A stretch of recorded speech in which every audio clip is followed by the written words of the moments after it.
Boa noite, pessoal. Como vocês estão? Estamos aqui hoje para mais uma live muito especial.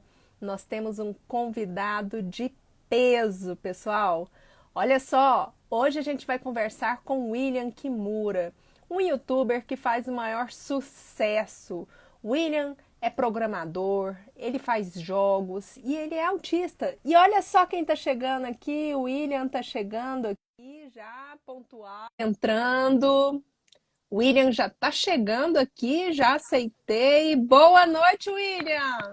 Boa noite, Tatiana, tudo bem? Consegue me ouvir? Nossa, estou conseguindo sim, muito bem. Que prazerzão ter você aqui, William. Muito obrigada por ter aceitado o nosso convite.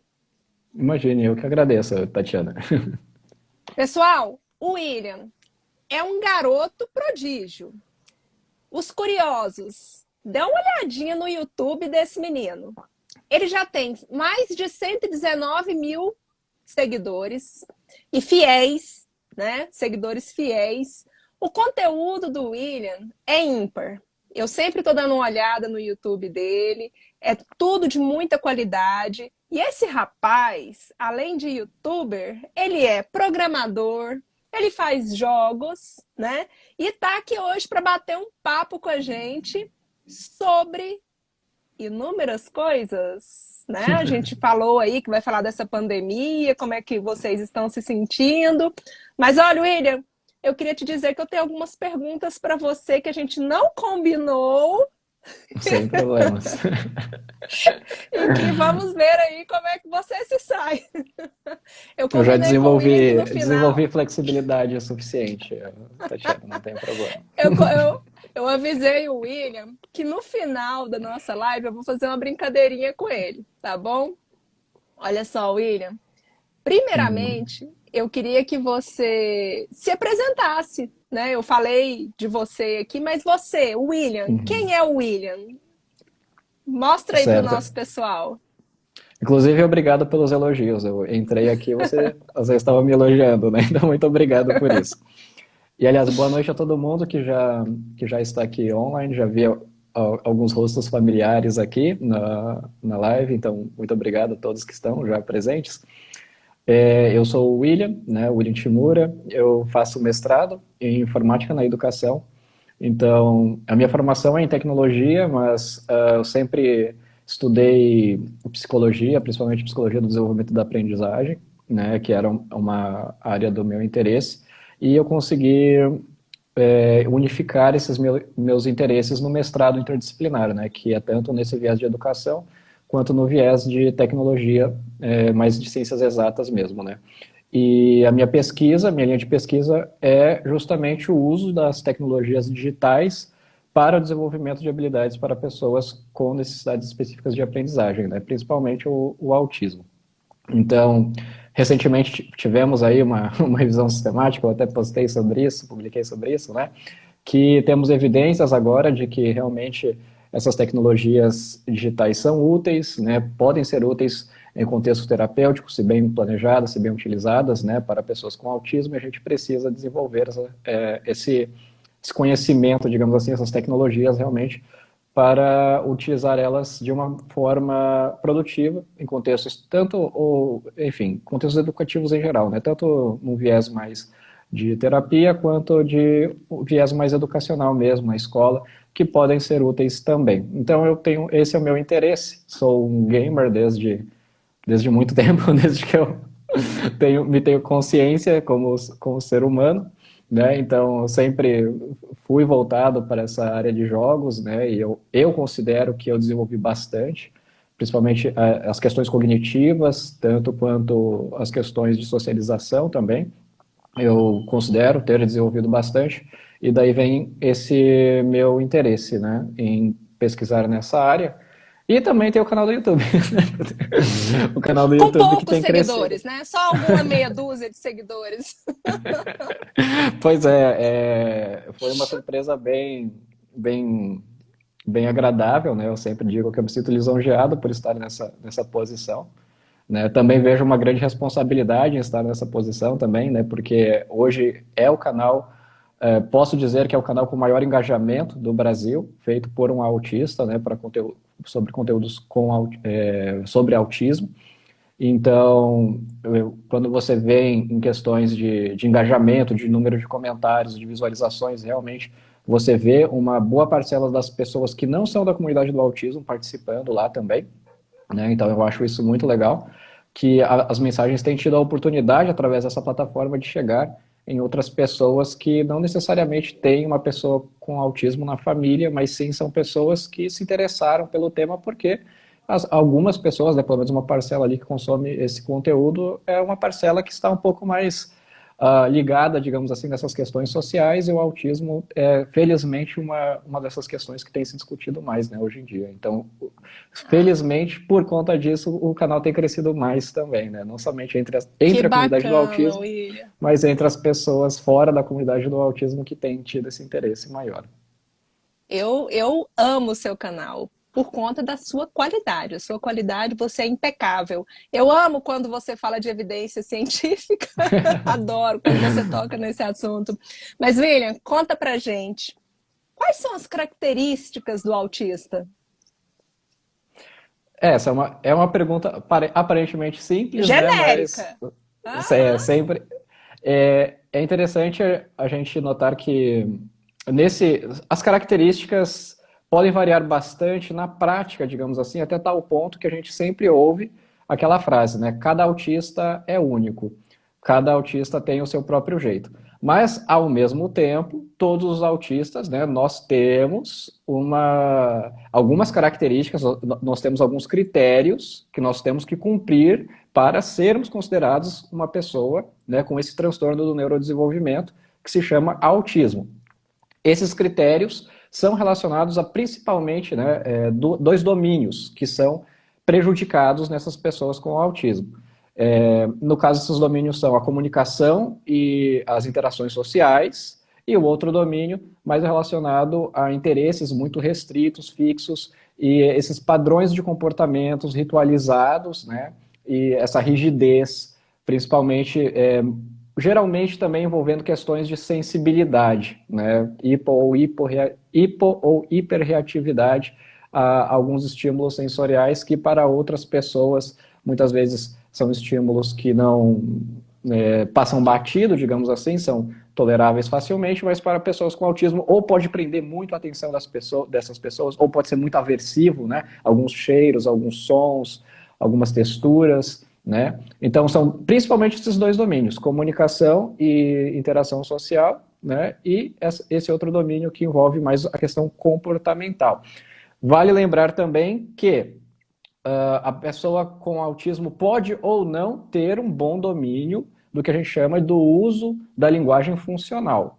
No caso, eu tenho um bom domínio, sempre tive, na verdade, um considerável domínio do uso da linguagem funcional, ou seja, eu consigo minimamente usar dessa língua que a gente chama de língua portuguesa para me comunicar com as outras pessoas, mas ao mesmo tempo a minha comunicação, especialmente quando você vê o William de 10 anos de idade, o William de até a sua adolescência, você compara a socialização do William com os pares da mesma idade e você vê que ele não consegue se comunicar, ele não consegue interagir, entrar na mesma conformidade social, digamos assim, de assuntos e de interesses dessas E foi até pessoas. que idade isso, William?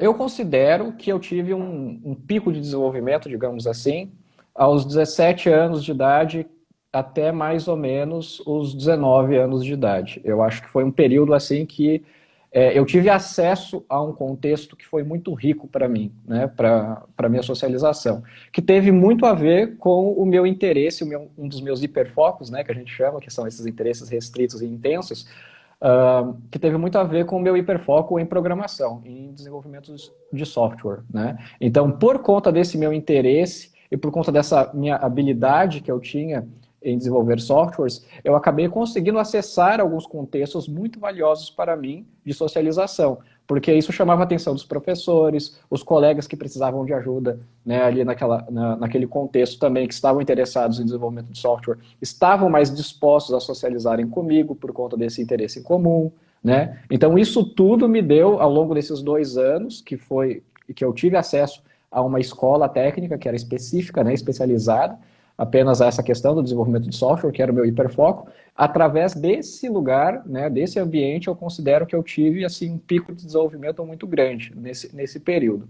Então, eu vejo que eu devo muito a esse lugar. Inclusive, até hoje eu mantenho o contato com as minhas professoras dessa escola técnica, e, enfim, a gente mantém ainda um relacionamento, um vínculo muito, muito legal. William, conta pra gente, quais eram as maiores dificuldades que você tinha na infância e na adolescência? Imagino que fossem dificuldades diferentes. Quais eram as suas maiores dificuldades, como autista, né? Uhum. Focando aí nas questões do autista. As maiores dificuldades na infância e as maiores dificuldades da adolescência.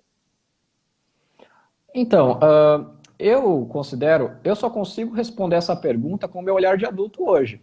Porque no meu olhar de criança, eu não tinha dificuldade, certo? Eu não compreendia a dificuldade, esse é o ponto. Muitas vezes, por exemplo, sob a ótica da minha família, por exemplo, da minha mãe também, principalmente, sempre havia essa preocupação de eu ser uma criança que muitas vezes estou sendo feita de bobo, digamos assim, pelas outras crianças, sabe? Isso sempre foi uma preocupação pela minha mãe. Inocente. Inocente, exatamente. Isso sempre foi uma preocupação sob a perspectiva da minha mãe. Mas sob a minha perspectiva como criança, isso não era uma preocupação, porque eu não entendia isso. Entende o ponto? Para mim, aquilo era interação social, né? Ser feito de bobo, entre aspas, era de alguma forma interagir socialmente. E para mim estava tudo bem, né? É claro que tinha os seus conflitos, né? Sempre teve, mas ao mesmo tempo, se eu falar para você sob a ótica de William quando criança, eu não consigo entender quais eram as minhas dificuldades. Eu consigo entender hoje em dia, que principalmente eu olho para trás e vejo, por exemplo, as questões de leituras de expressões faciais e também as próprias expressões faciais que eu tenho até hoje, que perduraram até o início da vida adulta, que são ainda incoerentes muitas vezes com as emoções que eu quero dar para as mensagens verbais que eu estou passando para as outras pessoas. Isso eu fui descobrir no início da vida adulta, que eu não tinha expressões faciais tão condizentes com as mensagens que eu gostaria de passar e não conseguia fazer boas leituras das emoções das outras pessoas de acordo com as expressões faciais delas. Agora eu fico imaginando como isso era quando eu era criança, entende? Porque quando eu era criança eu tenho muitas lembranças de pessoas olharem para as minhas expressões faciais e eles assumirem que eu estava bravo, assumirem que eu estava irritado, quando na verdade eu não estava. Quando na verdade eu estava me divertindo, eu gostaria de manter ali alguma atividade, alguma brincadeira, só que eu fazia cara de bravo quando eu fazia isso. Inclusive eu conto isso até no meu vídeo, né, de comunicação não verbal. Exatamente. E para mim, fazer essa cara de bravo, essa característica cara de bravo, né, digamos assim, isso não tinha nada a ver com um feedback negativo para as pessoas. Eu não conseguia entender isso quando eu era criança, né? Agora eu fico pensando quantas oportunidades, quantas amizades, quantos vínculos, quantas interações sociais, quantos conflitos eu não tive por conta desse déficit, entende? Que eu não conseguia, quando criança, eu não conseguia identificar. É porque eu sou autista, porque eu tenho autismo e tenho essa característica, tenho esse déficit, e por causa disso que aconteceu tal coisa. Hoje eu consigo entender isso, quando eu era criança não, certo?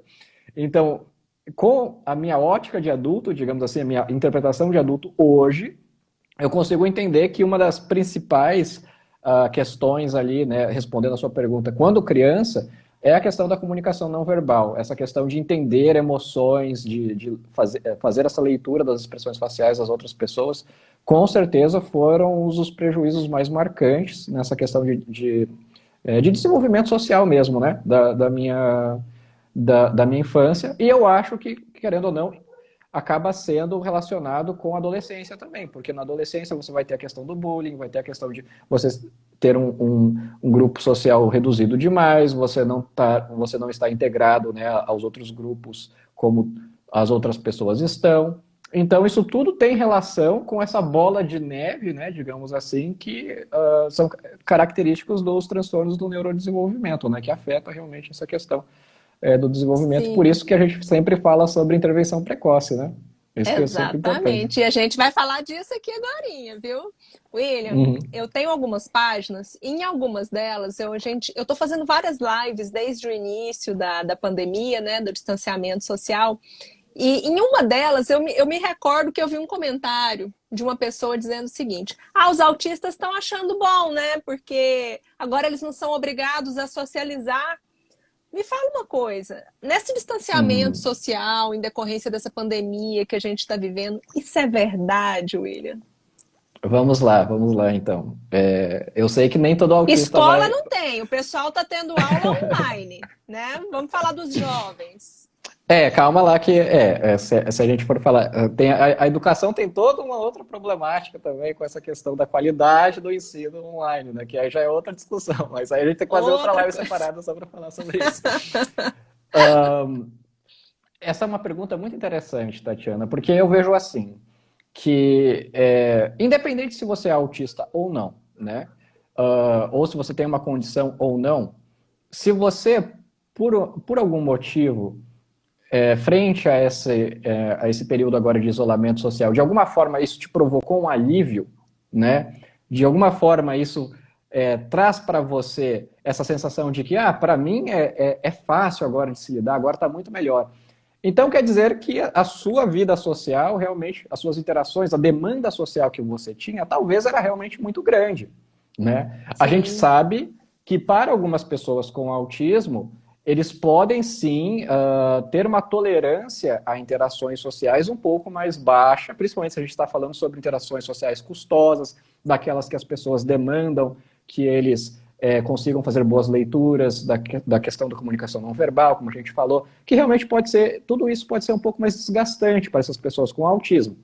Mas nada impede de existir pessoas com autismo que tenham um contexto de socialização que não tenha tantas demandas, ou que as demandas estejam, digamos assim, calibradas, né, adequadas ao uhum. nível de tolerância que essa pessoa vai ter. Isso é o saudável para todo mundo, né? Tem gente que gosta de socializar muito e tem gente que uma ou duas interações por dia, por exemplo, já é o suficiente, digamos assim, Uma com o né? pai e uma com a mãe, tá bom? É. Então, assim, essa questão da falta de interesse por outras pessoas, pode sim, a gente sabe que está relacionado a um dos Ô, critérios William, de você está sendo diagnóstico. pedido em casamento aqui, viu? Fico lisonjeado pelos pedidos. Ó, gente, eu queria falar para vocês, né? Antes eu ia falar o seguinte: a gente nunca trouxe isso à tona, mas o William é meu filho, né? Podem ver as características aí, tem um pouquinho aí a ver, né? Eu ia falar que ele era meu filho, mas eu pensei assim: ah, não, o William já não é tão novinho, né? Para eu falar que é meu filho, né? É meu irmãozinho. Eu tenho Então eu vou 20, ter que tenho vinte e cuidar de sete você, William. A eu tenho mulherada tá em 27 cima aí, anos. ó. William. Vou zelar de você. Ô, É, eu William, não, eu não pareço tanto, né, a parte japonesa, mas eu tenho ascendência, né, japonesa também. pois é. Olha só, já que a gente entrou na brincadeira, a gente tá na brincadeira engraçada, mas vamos pra brincadeira que não tem graça? É Pessoal, só um minutinho, só um minutinho. Eu só tenho que responder um comentário aqui, ó. pode responder. Ela falando aqui, ó, aqui a interação está fazendo muita falta, desorganizou o meu filho, já adolescente. Exatamente esse é o ponto, né? Se a pessoa com autismo na rotina dela tem uma interação, um nível de interação social que para ela estava adequado, essa questão do isolamento social vai sim fazer muita diferença, né? Vai quebrar toda a rotina, eles vão sentir faltas dessa interação social. Então, essa questão de que a autista não é uma regra, a gente não pode simplificar falando que autistas não precisam de interação social, não é assim, né? É claro que muitos autistas podem ter mais dificuldades com as interações sociais do que outras pessoas, isso a gente sabe. Tem a questão da tolerância também, isso a gente sabe. Mas dizer que pessoas com autismo não precisam de interações sociais também não se pode dizer dessa forma, né? A gente não pode considerar isso. Ah, é autista, ele não quer socializar mesmo, deixa ele lá. Não, isso é falso, né? Eu tô sentindo aqui em casa que o meu filho tá sentindo falta da interação com os É, colegas. sim. Eu percebi isso no dia que eu o vi olhando para a foto da turminha, né? Ele Uhum. paradinho, olhando para a foto da turminha lá no quarto dele. E aí, assim, você sente, né? Ele tá sentindo falta. Lá na escola ele não se enturma, mas ele gosta de ficar por perto. Ele quer ficar por perto o tempo inteiro. Ele não vai lá brincar junto, mas ele quer ficar por ali, né? Então, Sim, William, olha perfeito. só, o que que aconteceu? Um tempo atrás, a gente teve aquele caso aqui no Brasil daqueles humoristas super sem graças que fizeram Uhum. aí piadinhas com as pessoas com deficiência. E agora, de ontem para hoje, a gente teve aí a notícia também dos humoristas não, o pessoal nos Estados Unidos usando aquele aplicativo TikTok, né, para fazer Uhum. vídeos também Sim. zombando da pessoa com deficiência. Vamos falar um pouquinho. O que você acha dessa questão, desse preconceito, dessa discriminação com a pessoa com deficiência, com essas piadinhas de mal, totalmente sem graças? Sim. Sim. Então, eu também me pronunciei sobre isso, né, no meu canal. Eu acho que, assim, cabe a gente falar sobre essas duas situações. ah, eu acho que são duas situações diferentes. A primeira, porque a primeira se trata de supostos profissionais, né, vamos colocar assim. A profissão deles é fazer... eles têm esse trabalho de fazer humor, entreter o Foi uma público. intenção E forte, foi né? um Eles ataque tiveram a muito mais intenção de fazer direto. isso.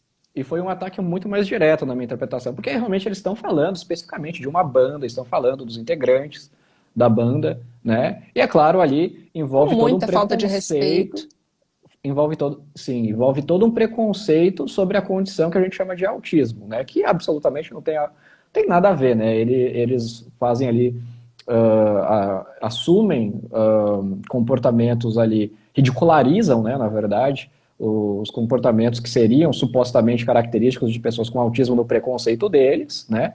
E eles estão falando, fazendo um ataque mais direto às pessoas esses integrantes dessa banda. Uma coisa interessante que eu vi nesse caso é que muitas vezes, aliás, as pessoas, da parte das pessoas, da parcela das pessoas que não entenderam muito bem a mensagem, quando a gente se manifesta, né, a gente manifesta o repúdio, é claro, né, a gente fala, pô, isso aqui não é bacana. Quando a gente manifesta esse repúdio, eu acho que a maioria das pessoas, pelo menos na minha experiência, a maioria das pessoas olham isso, veem a manifestação de repúdio e falam assim, poxa, realmente não foi uma coisa legal, né? A maioria, mesmo as pessoas que não entendem muito sobre autismo e tal, mas elas já, a maioria entende que não foi uma coisa bacana. Agora, tem uma parcela que mesmo assim ainda não concorda. Elas falam assim, ah, porque o humorista é o trabalho dele, ah, porque senão agora não vai poder fazer piada de ninguém, ah, porque tem que fazer piada sim, porque se você não gostou, não assiste, né? E quando as Mas pessoas falam só um isso, parêntese. Essa pessoa que fala isso, provavelmente, ela não é pai de uma pessoa com deficiência, não é uma exatamente, pessoa com deficiência, né? E nem exatamente. está num círculo fechado com uma pessoa com deficiência. Exatamente. O que eu vejo da dificuldade dessas pessoas que falam dessa forma, né, é principalmente porque eles não conseguem se colocar realmente no lugar da pessoa. Primeiro de tudo, porque ninguém realmente quis ouvir isso. Tenho certeza, ninguém quis ouvir isso. Se a gente pudesse ter a escolha entre ouvir ou não ouvir esse tipo de conteúdo, a gente não ia ouvir, é claro. Mas uma vez que está pela internet, que isso se viraliza, que as pessoas esse tipo de coisa não tem como a gente controlar. Então, de delegar essa questão, essa lógica de delegar a responsabilidade para quem foi ofendido, né, ela realmente só funciona quando você não consegue se colocar minimamente no lugar da outra pessoa. Porque no momento que você coloca no lugar da outra pessoa, você entende que não é opção dele. Se fosse por ele não veria e nenhuma das pessoas ali em volta dele veriam também. Mas agora, essa pessoa que foi atacada, ela tem que lidar com isso. Né? E aí, muitas vezes é o que você falou, são pessoas que não têm uma pessoa com deficiência, ou não é uma pessoa com deficiência, né? Ou não tem uma pessoa com deficiência próxima no seu círculo, e uma vez que elas minimamente conseguem se colocar no lugar delas, ou que convivem com uma pessoa com deficiência, elas começam a entender que isso não é só uma piada. Isso aí é em todo lugar. Você tem dificuldades na inclusão, você tem dificuldade para garantir a matrícula, você tem dificuldade para, enfim, no TikTok agora, você tem na internet, você tem na escola, nos seus círculos de amizades. Então, aí, até no humorista, aí quando você manifesta repúdio sobre o humorista, alguém vai chegar e falar assim, mas isso aí é assim mesmo, tem que fazer piada mesmo, porque tem que fazer piada de todo mundo. Poxa, porque não é você que é o alvo da piada em todos os contextos. Entende? Exatamente. Então, para a pessoa, porque eu nasci, alguém pode chegar e falar assim, eu nasci parte japonesa, fazem piada com japonês também, por exemplo, né? Ok, mas uma pessoa com deficiência já tem tantos outros desafios, tantos outros desafios, e elas estão sendo alvos de piadas de mau gosto, de dificuldades de inclusão, de sequer garantirem os seus direitos nos lugares que elas deveriam ter isso garantido, né? E ainda, Já são além tantas disso, barreiras, né? isso, além disso, as pessoas estão esperando que a gente tolere ainda o suposto humor dessas pessoas, porque é o trabalho deles. Poxa, daí é um pouco complicado, né? Eu acho que é realmente uma questão de empatia, realmente. Agora, sobre essa corrente do TikTok, eu interpreto de uma maneira mais assim, que são geralmente quem, pelo menos ao que eu vi ali, quem acaba caindo nessa corrente, contribuindo para essa corrente, são jovens que não entendem muitas consequências das coisas ainda, né? São os jovens que ainda não tiveram a oportunidade de sequer entender o que é autismo, não tiveram essa consciência social, né? De que o que eles produzem podem machucar outras pessoas. Eu realmente acredito na ignorância nesse caso, né? Que muitos desses jovens, eu tenho tentado me comunicar com eles dialogando com algumas pessoas influentes da comunidade do que a gente chama de comunidade gamer, né? Que são a comunidade das pessoas que jogam esses jogos eletrônicos, que infelizmente tem essa cultura, sim, bem excludente, de que tá tudo bem falar sobre síndrome de Down da maneira pejorativa, tá tudo bem falar sobre autismo, tá tudo bem usar qualquer que seja a condição de forma pejorativa, porque 99% dos gamers não são dessa comunidade. Então eu posso excluir esses 1%, tanto faz, sabe? É mais ou menos essa ignorância, sabe? Mas quando eu dialogo, pelo menos na minha experiência, quando eu tenho tentado dialogar com esses gamers mais influentes, até o momento, eu não tive nenhuma resistência. Todos eles realmente falaram assim, poxa, realmente não tinha parado para pensar nisso. Realmente não tinha considerado. Então, pouco a pouco, eu tenho tentado dar passos nesse território, digamos assim, obscuro da internet, vamos dizer assim, né, que é essa questão da comunidade dos gamers, para quebrar um pouco desse preconceito. Eu acho que ainda é muito do que se fazer. Infelizmente, o preconceito está na cultura dessas comunidades aí do subterrâneo da internet. Todos os dias se criam memes, se criam videozinhos, piadinhas de mau gosto, infelizmente. Todos os dias está sendo criado isso. E pouco a pouco eu tenho tentado penetrar, digamos assim, nessa esfera para, de alguma forma, quebrar esse preconceito. Mas é etapa por etapa. E até a gente não conseguir fazer um impacto significativo, a gente infelizmente vai ter que lidar com algumas correntes de pessoas ignorantes que não pensam tanto nas consequências dos seus atos, como no caso do TikTok aí, né? E a impressão que dá é que quando acaba uma coisa, parece que começa outra, né? Exatamente. William, fala pra gente, o que você, como autista, gostaria que as pessoas soubessem sobre o autista? Bem resumidamente, o que você acha? Tá. Eu acho que uma das coisas importantes é a questão de entender que as pessoas, primeiro de tudo, quebra dos estereótipos, né? Então, as pessoas com autismo, elas não são da forma estereotipada. Da forma estereotipada que você pode ter sobre. Pode até sim, alguém pode, por exemplo, quando a gente fala sobre autismo e hiperfoco, eu geralmente penso no exemplo clássico, hiperfoco em dinossauros. Mas não é todos os autistas que vão gostar de dinossauros, por exemplo, né? Uhum. Então, essa questão, eu acho que, principalmente, o primeiro ponto é, quando eu vou me socializar com alguém, e se eu pudesse ter a escolha, digamos assim, que esse alguém soubesse o mínimo sobre autismo, eu gostaria que essa pessoa não tivesse essa visão enrijecida, digamos assim, sobre o que é autismo, estereotipada, né? Nesse sentido de, é autista, então, com certeza, ele deve ter estereotipias de tal forma, ele deve ser balançado na cadeira, ele deve, sei lá, falar sozinho a maior parte do tempo, ele deve, sei lá, entende? Então eu acho que esse é o primeiro ponto, e um segundo ponto é a quebra do preconceito de que autistas vivem no mundo deles.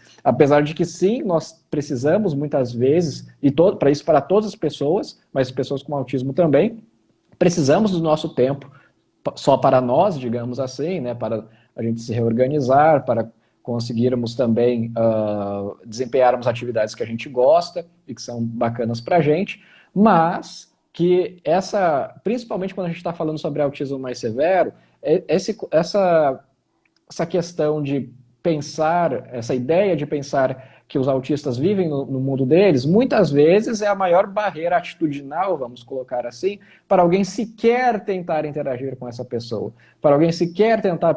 Isso estou falando sobre profissionais também, educadores também, né? Para um educador sequer pensar que, poxa, será que eu consigo ensinar alguma habilidade legal para ele? Será que eu consigo entender quais são os interesses dele? Será que eu consigo... Entende? Então, eu já vi, infelizmente ainda ouço profissionais falando sobre isso, nesse sentido de, não, aquele autista ali, mas aquele ali é totalmente no mundinho dele. Então, assim, não tem como, sabe? Não existe isso, né? Não, realmente não existe isso, né? Então, eu acho que eu gostaria que as pessoas entendessem isso, que todo mundo vive no mesmo mundo. Eu particularmente acho que seria muito bom. Seria, né? Ou William, autista só fala a verdade mesmo? Ou isso aí é conversa para boi dormir? Eu acho assim, autistas, mais preciso do que falar que autistas somente falam a verdade, é dizer que autistas têm pouca habilidade para mentir. Eu acho que isso é mais preciso de se falar, né? Chegamos então agora no ponto. Uhum. Então é questão de E nada habilidade. sim, com certeza. Porque faz parte da interação social mentir, né? Ou dizer o que a gente chama de mentiras brancas, talvez, eu não sei como se traduz isso, white lies do inglês. Então, faz parte da interação social você fazer essas pequenas mentiras, né? Principalmente se você entende na perspectiva da outra pessoa que se você falar a verdade, essa verdade possivelmente vai machucar a outra pessoa, que talvez vai te deixar com uma imagem ruim para outra pessoa, né? Então, esse tipo de coisa, as pessoas neurotípicas têm habilidade o suficiente de tomada de perspectiva para conseguir prever, sob perspectiva da outra pessoa, o que aquela mensagem ali que você está prestes a produzir vai provocar nela. Então, você calibra e distorce a tal ponto que é o que a gente chama de mentira. As pessoas com autismo não têm tanta habilidade, não têm tanta sofisticação nas mensagens verbais, assim, né? A tal ponto de conseguir fazer isso com tanta facilidade. Não que uma pessoa com autismo não possa desenvolvê-la, né? Claro que também é possível de desenvolver essa habilidade. Temos evidências. Então, pessoal, vejam só, desvendamos esse segredo aí, ó. Vamos para outros. William, me fala, o que o autista sente? Não sei se você chegava a sentir isso quando você era mais novo, de repente, até hoje. Com essa questão de repetição, girar, esse tipo de conduta, ele traz um prazer? O que acontece? Eu tento... Sim, ele traz um prazer, né? Respondendo, ele traz um prazer. Mas eu tento... Tem sido um desafio para mim, que muitas mães me perguntam isso. E tem sido um desafio para mim conseguir tentar colocar isso em palavras, né? Porque no final das contas o que eu sinto, eu não consigo passar para outras pessoas, certo? É uma experiência muito única minha. Mas tentando colocar em palavras, eu acho que a melhor forma que eu consigo equiparar em algum nível de equivalência, digamos assim, é a sensação de você limpar a casa e ter tudo arrumado e tudo organizado. Se você for pensar bem, muitas vezes, organizar a sua própria casa, limpar os cômodos da sua casa, não necessariamente vai impactar diretamente na sua qualidade de vida, né? Porque você ainda poderia, assumindo, é claro, que o seu ambiente não está tão sujo, né? Seu ambiente está ok. Faz uma semana só que você não limpou sua casa, por exemplo. E Você limpar a sua casa não necessariamente vai te prevenir de alguma doença séria ou algo do tipo, mas ainda assim a gente preza por deixar os nossos lares, né, os nossos ambientes limpos, organizados. E quando assim, a partir do momento que você limpa e organiza o seu ambiente, não te traz uma sensação boa, né? Só que Ah, com certeza. então, só que quando você pergunta por que que traz por que que organizado te traz essa sensação boa, entende? Não é uma pergunta difícil. Você só sente. Você olha tudo organizadinho, tudo bonitinho, limpo, né? Talvez com piso lustrado, e aquilo te traz uma sensação boa, né? Da mesma forma, eu acho que é mais ou menos, eu considero equivalente, por exemplo, a sensação que eu tinha de empilhar revistas em quadrinhos, que isso era algo que eu fazia muito quando eu era criança. Eu gostava muito, meu pai tinha uma coleção enorme de revistas em quadrinhos, enorme mesmo, enorme, enorme, e ao invés de ler as revistas em quadrinhos, eu gostava de empilhar elas. E principalmente quando eu empilhava elas de uma forma assim, extremamente satisfatória, eu comparo a sensação que eu sentia quando eu empilhava essas revistas dessa forma, mais ou menos equivalente, né, a essa sensação de ter a casa limpa e organizada. Então, eu acho que nesse momento é a melhor explicação que eu, que eu posso dar Tá para as ótimo. pessoas. Né? Mas agora eu tenho uma outra pergunta aqui, que Uhum. essa é forte. Nós Hum, temos aí vários autistas que se automutilam. sim. O que que provoca essa vontade de se automutilar? Eu acho que é a O que que é? questão do. Uhum, uhum. Essa é uma questão, pelo que eu entendo, muito relacionada com a intensidade das emoções que a gente sente, né? Porque os autistas, por exemplo, quando você vai, aquela clássica cena, a mãe vai ao mercado com o filho quer um brinquedo que está no mercado, a mãe não pode comprar, o filho sente uma emoção muito ruim, é claro. A dor, a emoção ruim que a criança sente, típica ou atípica, é real, certo? Então ela sente aquilo e sentindo essa emoção, obviamente, em sequência ela se comporta e aí ela pode se debater no chão, ela pode gritar, ela pode, né, certo? Então, essa emoção, quando a gente fala sobre crianças típicas, ela é um pouco mais manejável, né? Nesse sentido de que, talvez porque a emoção que as pessoas típicas sentem não chega a ser tão intensa a tal ponto de você não conseguir desviar a atenção dessa criança em comparação à intensidade da emoção que uma pessoa, uma criança autista vai sentir. E aí, ao sentir essa emoção tão intensa, mas tão intensa, né, os comportamentos, é claro, óbvio, que vão ser também em uma intensidade maior. Né? Então, essas questões de se automutilar, por exemplo, e poderia dizer a certeza de que no momento que uma criança está sentindo essa emoção forte de frustração, ela não deve sentir dor, muito provavelmente, ao se automutilar, né?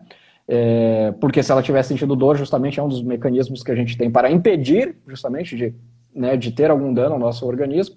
Então, nesse momento, essas questões sensoriais devem ficar tão confusas a tal ponto que você não sente dor, né? Então, eu não posso dizer aqui sobre a questão da automutilação especificamente, porque eu não tive essa experiência. Eu sim tive muitas crises, no sentido de ficar muito estressado e destruir objetos no meu ambiente. Mas eu nunca me automutilei, né? Mas Sim, eu imagino que teria sido mais nesse sentido, porque muitas vezes quando eu estou, e isso não só eu, mas quando as pessoas estão desreguladas em geral, né, você pode se comportar de uma forma impensada, digamos assim, por conta da intensidade da emoção que você sente. Agora, é de se esperar, eu entendo que essa frustração de não conseguir se comunicar e principalmente a intensidade da emoção que pode ser mais forte para a pessoa sim, com sim. autismo acaba fazendo ele se automutilar, porque é uma maneira de comunicar, querendo ou não. Né? A automutilação é uma maneira de se Exatamente. comunicar. Porque uma vez que você automutila, você levanta mais preocupação das pessoas que estão ali. E a criança com autismo acaba até, muitas vezes, talvez, em alguma situação, sendo reforçada, infelizmente, por esse tipo de situação, porque na perspectiva de uma mãe que não vai conseguir lidar com a criança, com o seu filho, e ela não quer, obviamente, que o seu filho seja machucado ali naquela situação do mercado, pode ser que ela vá e compra o brinquedo para a criança, né? E aí isso, Entendo. infelizmente, acaba reforçando também essa situação extremamente delicada, né, claro, que é muito difícil, sim, de se lidar e que há uma necessidade aí de uma intervenção mais específica profissional para lidarmos adequadamente, né? William, olha, você já foi chamado em casamento aqui hoje, né? Já teve um amigo seu perguntando se você já levou um fora de alguma mina. Já teve de tudo aqui. Agora, então, a gente vai partir para o nosso. Vamos finalizar, né? Mas antes a gente vai fazer nossa brincadeirinha. Tá bom? Que eu tinha Certo. combinado com você 40 minutos, mas eu acho que com você dá para ir conversando assim, mais ou menos umas 5, 6 horas direto, né? Dá, dá. William, O meu recorde, eu o vou meu recorde falar. foi mais ou menos umas 6 horas. Tem recorde? Olha só, gente, lá no Tenho, game. tenho. William, eu vou falar 9 palavras. E você pode me responder com uma outra palavra ou com uma frase. Ok? O que me lembra é tipo um programa de Isso, eu entrevistas vou da Maria falar uma Gabriela, é isso? palavra e você responde com outra ou uma frase. Combinado? Então Tá vamos bom, lá. vai. Vamos, Primeira. vamos tentar. A Eu pri... nunca tentei Vamos isso na minha lá. vida, mas vamos tentar. Ó, depois de hoje você entra pro doutorado. Vamos lá. Empatia. Algo complexo para pessoas com autismo. Mulheres. Eu só consigo pensar em explicações literais. Pelo Ah, menos nem por precisa vir mim são chamar Machado de desejáveis. Assis. Eu vou colocar Literais e desejáveis. literários. Perfume. Ahn, eu não acho que a sociedade usa na frequência adequada, nem na intensidade adequada. Cidade. Uma cidade que me marcou bastante foi Seattle, com certeza, enquanto eu tive a oportunidade de Ai, me lembra visitá-la. Grey's Anatomy. Vamos lá. Exatamente. Hiperfoco. Análise do comportamento.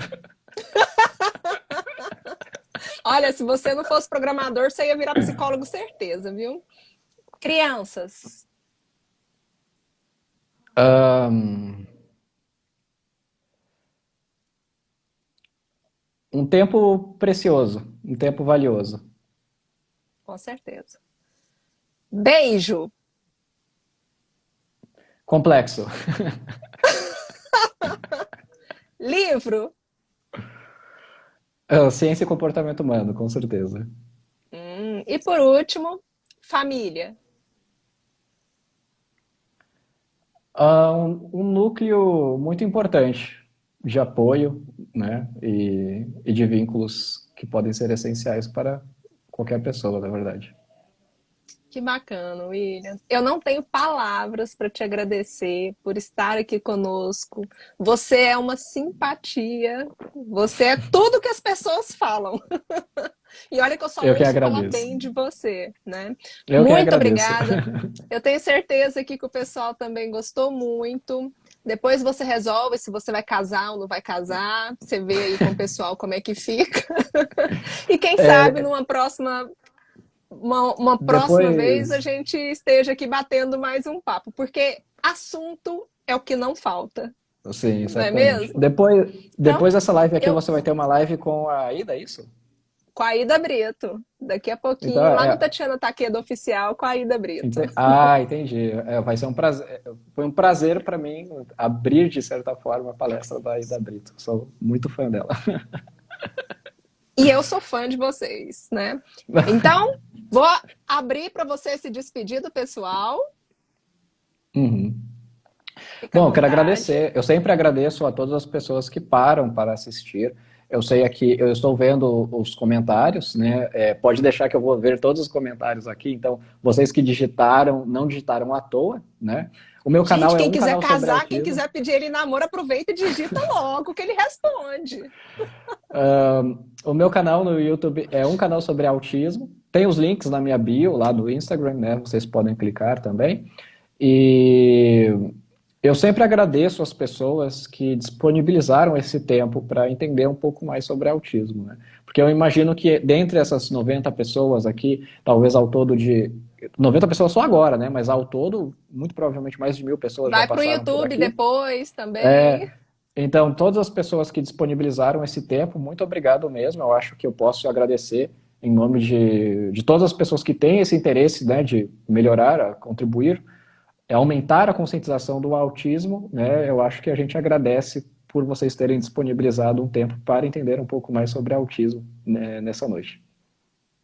Que bacana, William. Muito obrigada e até uma próxima, viu? Um beijo grande para você. Fica com Deus. Tchau, tchau. Muito obrigado pelo convite. Tchau, tchau.